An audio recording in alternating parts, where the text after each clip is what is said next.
Hello, all you people. Welcome back to Jimmy Talks. If you're one of my subscribers, welcome back. If you're new here, please come join us. Take a seat. I'd love to have you here. Have you ever wondered how the cartels do their business?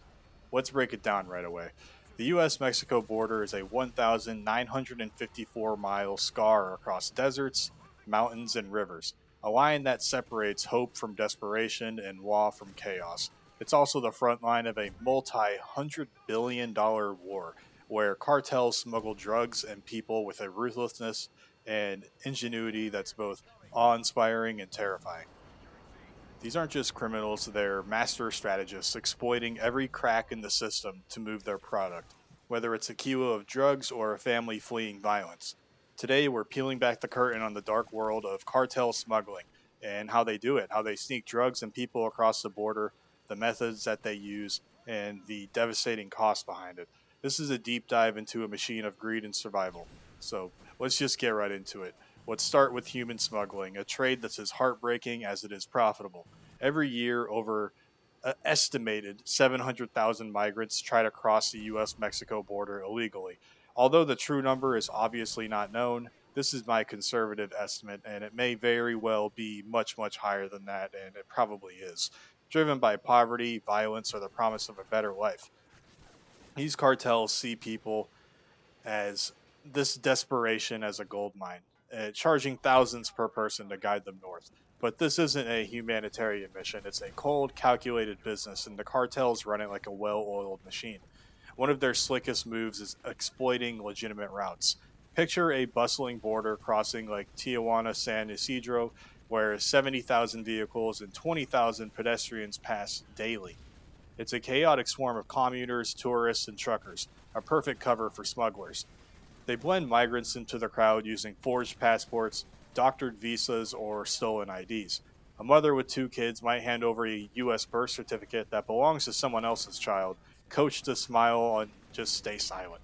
Sometimes it's not about papers at all. Cartels bribe border agents, offering cash or death threats to ensure a smooth passage. In 2017, a CBP officer, which is Customs and Border Protection, in San Diego was caught waving through 40 undocumented migrants for $60,000 in bribes. One corrupt official can greenlight hundreds of crossings before anyone notices. It's low risk, high reward, and the cartels have done it down to a science. And when blending in won't cut it, they turn to hidden compartments. This is where things get really crazy. Smugglers modify vehicles like sedans, vans, and even U-Hauls with secret panels to hide people. These compartments are built into gas tanks, underneath seats, or inside false walls, designed to fool X-ray scanners and drug dogs. Migrants are packed in like sardines, often without ventilation, enduring hours of suffocating heat. In 2021, Border Patrol stopped a pickup truck in Arizona and they found 6 migrants crammed into a compartment underneath a bed, barely conscious from lack of oxygen. The driver, who was just a cartel lackey, shrugged it off. He'd been paid, and that's really all that mattered. It's not just cars either. Cargo containers on trains, tractor trailers, and even fishing boats off of the California coast and Texas become mobile prisons. I'll get to the sea part later. But in 2024, 11 migrants were found in a fake utility van in Texas, their faces slick with sweat, praying they'd survive the ride. To the cartels, these peoples are cargo, and the risk of death is just part of the deal. Then there's the overland trek, the walkers. This is the stuff of survival horror. Migrants, often carrying nothing but a water bottle and a change of clothes, are led through some of the deadliest terrain in North America.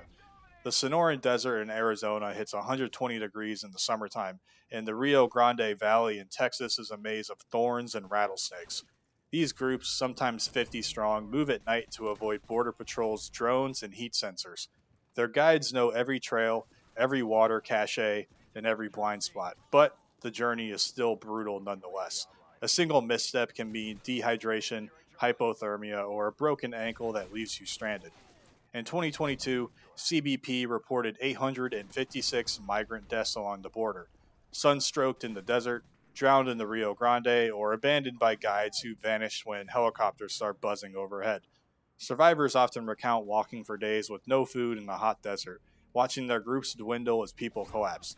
The cartels don't really care though, they don't mourn the losses, they've already got their money.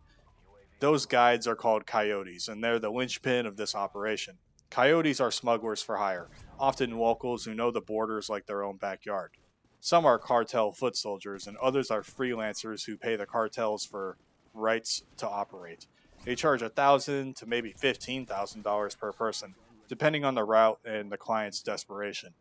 A basic desert crossing might cost $3,000. A VIP package with fake documents and a guaranteed drop off in Phoenix could run you up to $10,000. But don't mistake coyotes for saviors. These are hardened operators, ex cons, former migrants, or just opportunists who see profit in misery.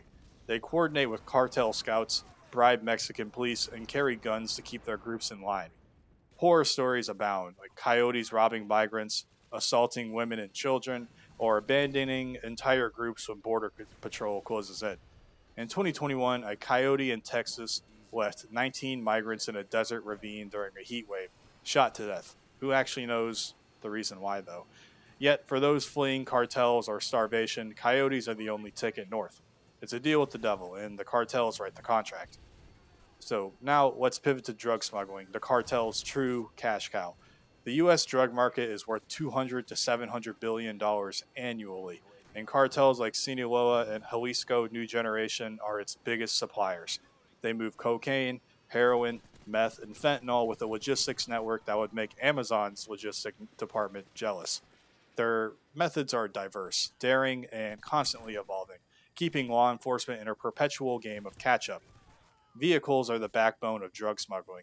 Cars, SUVs, and pickup trucks are rigged with hidden compartments to carry staggering loads.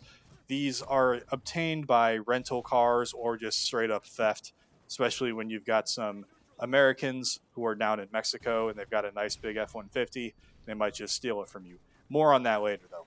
A single sedan, though, it might hide 60 kilos of cocaine worth $2 million right in its frame, stashed in hollowed out seats or fake gas tanks.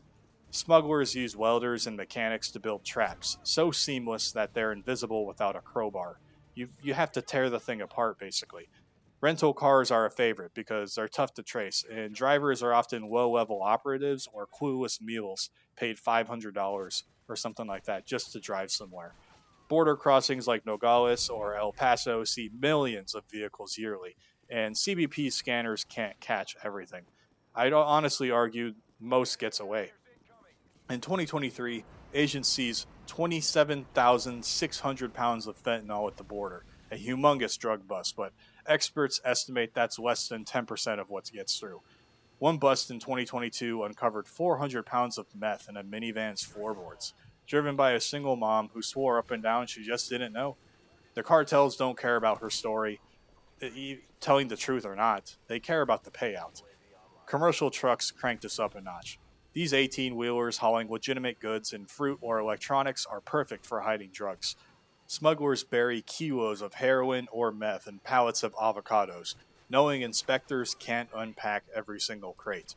A single truck might carry 20 tons of cargo, and then right in the middle, tucked away, right in the middle, is 200 pounds of cocaine. And it's just too much to pull out because there's 20 tons of cargo surrounding it. The paperwork is pristine, the driver plays ignorant, and the cartel's network ensures the load hits its mark. In 2021, CBP found 1,500 pounds of meth hidden in a shipment of onions at Otay Mesa in California. The driver claimed he was just following orders, but the cartels don't hire him for his curiosity. They hire him to deliver. With 15 million trucks crossing the border annually, it's a numbers game, and the cartels are winning. Next up, let's go to the mail and postal system. The postal system is another cartel playground. Once drugs cross the border, traffickers use USPS, FedEx, or UPS to ship them nationwide.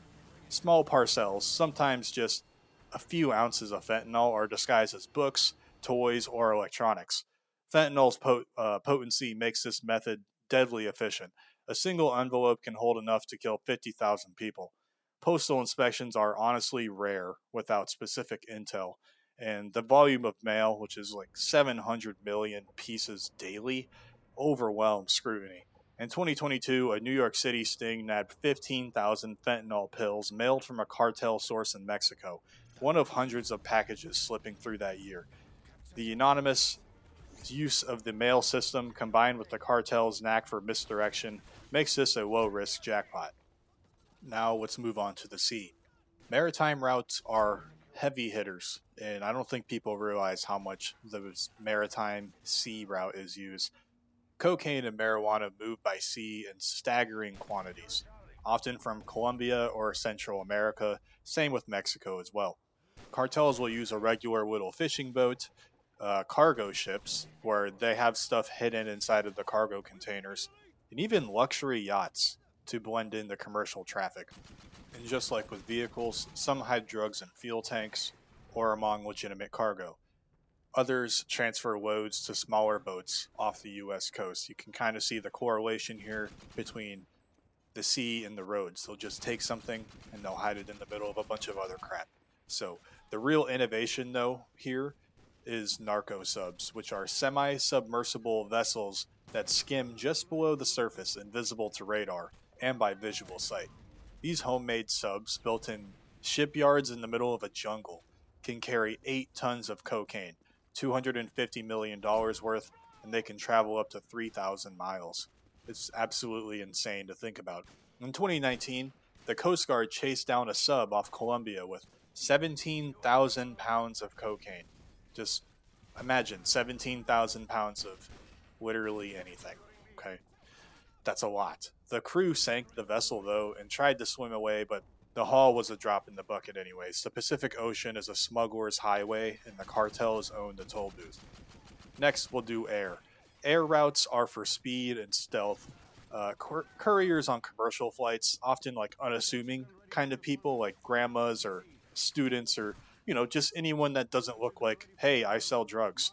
They carry drugs in suitcases, though, taped to their bodies or swallowed in pellets. They will swallow a bunch of drugs, yes. A single swallower can pack 2 pounds of cocaine worth up to $60,000. Now, take that one person with 2 pounds and make 100 people do it. That multiplied a lot, right? And that's not even just 100 people, it's probably thousands of people who do this. Private planes and Cessnas also ferry drugs, landing on dirt strips in New Mexico or just dropping bundles off in the Arizona desert. Some guy is able to find it because it might be marked by an IR strobe, which is infrared. You're only able to see it through night vision. So they can drop it off in the dark and then they'll have to find it using a night vision goggle or something like that. Red smoke, who knows how they find it. But they drop it off and they mark the location. Drones are the newest frontier. As we've seen in Ukraine, people are attaching crap to them. Besides grenades and mortars, like I'm sure everybody has seen the videos of that happening. They can also put letters on their intelligence, whatever. They can put a bunch of stuff on there. But drones in America and the Mexico border are used to carry drugs on them. Cheap and expendable, they carry small loads like a kilo or two of meth or fentanyl, and they just fly it right over the border wall and they drop it into a drop zone. Same thing with an airplane. In 2022, CBP logged a 1,200% spike in drone sightings along the border, some carrying up to $100,000 in drugs. The cartels are turning the sky into their personal courier service. And now we're going to go from the sky all the way back to the ground. And then there's the underground, literally. Cartel tunnels are engineering marvels. These aren't just like holes in the ground. You think of a tunnel. These are sophisticated passages with electricity, ventilation, and rail carts. They've even got support beams standing them up. It's crazy. Some stretch over a mile long, linking warehouses in Tijuana to safe houses in San Diego. In 2020, CBP discovered a 4,300-foot tunnel in California, complete with a pulley system for moving drugs. It cost $3 million to build, and who knows how long it took to build, but it moved enough product, probably over $30 to $40 million in product before it was found. So investment already made its money right back, and then some. So tunnels are hard to detect as well, just like drones. Ground sensors struggle with urban noise and all the foot traffic and the cars above it. So also cartels will use decoy sites to throw off investigators. So when one tunnel is shut down, 2 more are already under construction. It's a subterranean arms race, and the cartels are the architects here. Next, we have corruption. This is a way that they can get through. Beyond the mechanics, other factors make cartels unstoppable. So corruption is their sneaky card. They bribe everyone, like Mexican cops, US border agents, and even politicians. A single payment of $20 to $100,000 can open up a checkpoint or erase a shipment from the books. In 2018, a CBP officer in Texas pocketed $44,000 to let cartel loads through, and he was one of 20 agents convicted that decade. I'll say with U.S. border agents, it's not as common compared to something like Mexican police. You can have a whole entire police department on the cartel's payroll. Makes sense too, considering they probably know where you live, and if they don't, they can just find out really easily. And they've got way more guys and way more guns and way more money than your police department. So, yeah, whether you like it or not, a lot of them are on the payroll. The cartels don't just buy cooperation, they buy fear, ensuring silence from anyone who might talk. In Mexico, like I just said, entire police departments can be on the payroll, and those who often resist, they'll probably just come up dead. Let's go on to the next part. How they do this is with violence and coercion. Violence is their hammer. Like cartels like Sinaloa and Cartel, Jalisco, New Generation rule through terror, controlling border towns with massacres and mutilations. Rival gangs fight over plazas, which are smuggling routes, leaving streets littered with bodies. Shootouts regularly happen in border towns. Anyone who lives near a border can tell you that themselves. Tijuana is an absolute hotbed for this. Law enforcement, they're a target too. They're not off the books here like they are in America. A Mexican police chief was assassinated in 2024. That's the chief. Imagine the chief of New York City getting killed by a gang because he didn't do what the gang wanted, and then nothing happened. That's what happens over there. And this was hours after seizing 500 kilos of meth. So, yeah, you mess with them, they're going to get you. It's a whole different country down there, it's a whole different world. The U.S. isn't immune. There's even cartel hitmen who have been linked to murders in San Diego and Atlanta, Georgia, protecting drug routes or settling debts. This violence isn't random, by the way, either. It's a calculated tool to keep the machine running. Human mules are a big cog in this machine. Cartels will exploit the vulnerable, like addicts, farmers, poor people, teenagers, runaways, with promises of quick cash or threats against their families. These mules carry drugs across the borders, often strapped to their bodies or hidden inside of them. Body packers can swallow up to 100 capsules of heroin or cocaine, risking death if one of them ruptures, so better not hope one of them explodes. In 2021, a 16-year-old girl died at a Texas checkpoint when one of the pellets burst in her stomach. Others are used as decoys sent to distract agents while bigger loads slip through. Mules face prison if they're caught, and death if they refuse, so the cartels don't lose sleep either way. It's a brutal cycle of exploitation, and the poorest pay the price. The cartel's greatest strength, though, is adaptation. They're not just reactive, they're also proactive, studying law enforcement like a hunter studying their prey. Border walls go up, they dig tunnels, or they fly drones. More patrols, they will bribe agents or shift to maritime routes. New scanners, they redesign compartments. In 2023, CBP introduced AI inspection tools, and within months, cartels were testing new concealment methods to beat them. They diversify constantly, mixing drugs, routes, and tactics to stay unpredictable. Fentanyl, for instance, is now smuggled in liquid form, dissolved in fuel tanks, only to be recrystallized stateside. The cartels don't just adapt, they innovate, turning smuggling into a science. Geographic expansion is their latest frontier. The US Mexico border is still the main stage, however, but cartels are going global. Sinaloa has operatives in Australia. Cartel Jalisco has fentanyl labs in India. They're pushing into Canada's ports, Europe's airports, and even West Africa's coastlines, turning local gangs into subcontractors. This isn't just about drugs. Human smuggling routes are expanding too, with cartels trafficking Central Americans through Mexico to Canada or Europe. This global reach means more routes, more partners, and more headaches for law enforcement. The cartels aren't just a regional problem, they're a worldwide syndicate. To wrap this all up, though, the human toll is just absolutely catastrophic. Migrants die by the thousands, baked in deserts, drowned in rivers, or suffocated in trucks. Survivors often face detention and deportation so they can pay all this money and make this crazy journey and, just to get sent right back. This isn't a video about immigration or anything like that. I'm keeping my opinions out of there. But let's just say I kind of understand what they're going through. I don't really. I just said I would have put my opinion in there, but I do think illegal immigration is a massive issue that we need to handle. It is really taking a toll on our economy. But regardless, from a human perspective, yeah, I can definitely understand why someone would want to leave Mexico when there's shootouts happening every single day. I get it. But yeah. Anyways, drug overdoses, human smuggling, all this is fueled by the cartel. Fentanyl killed 108,000 people in 2023, Americans. So, yeah, the cartel killed indirectly 108,000 Americans. We need to go to war with the cartels. We need to end them. But then, also another one's just going to pop up. So I don't really have a solution for this. A single gram of fentanyl can kill 500 people, and the cartels flood the U.S. with tons. Communities, whole entire communities, can crumble under addiction, and this is just from illegal fentanyl. Let's not talk about, the legal one that the doctor prescribed, and now the people are addicted to it.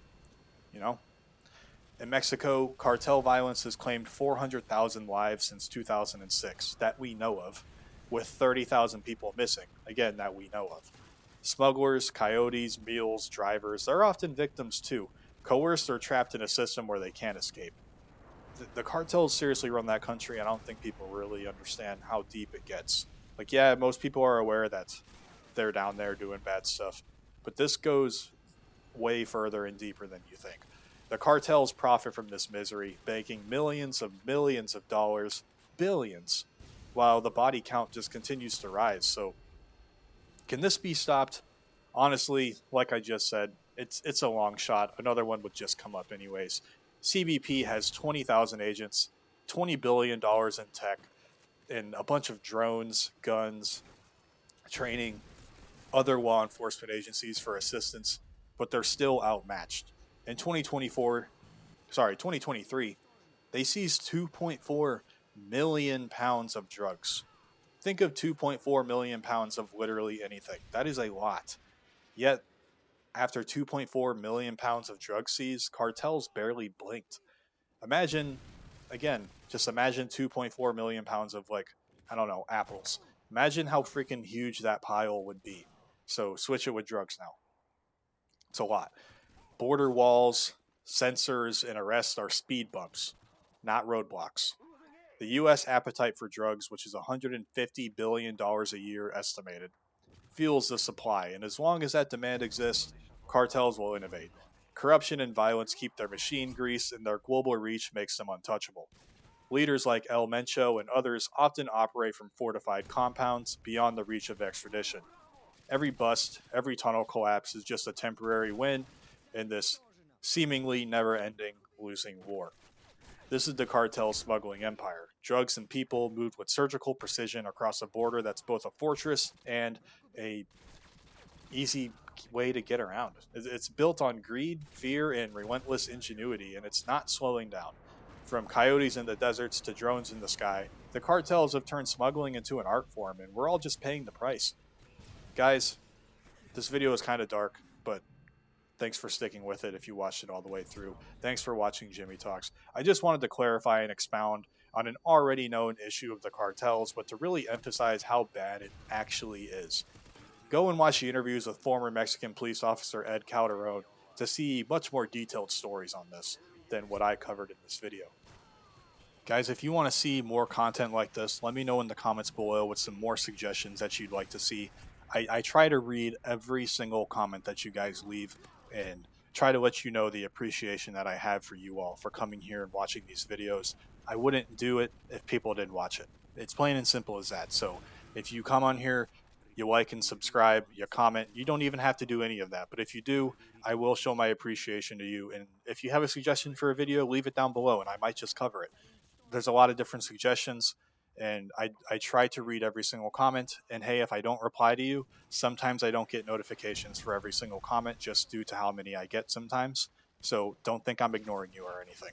I just want to make that clear. We're all people here. There's always a person behind the screen, right? So with all that said, guys, Jimmy Talks out.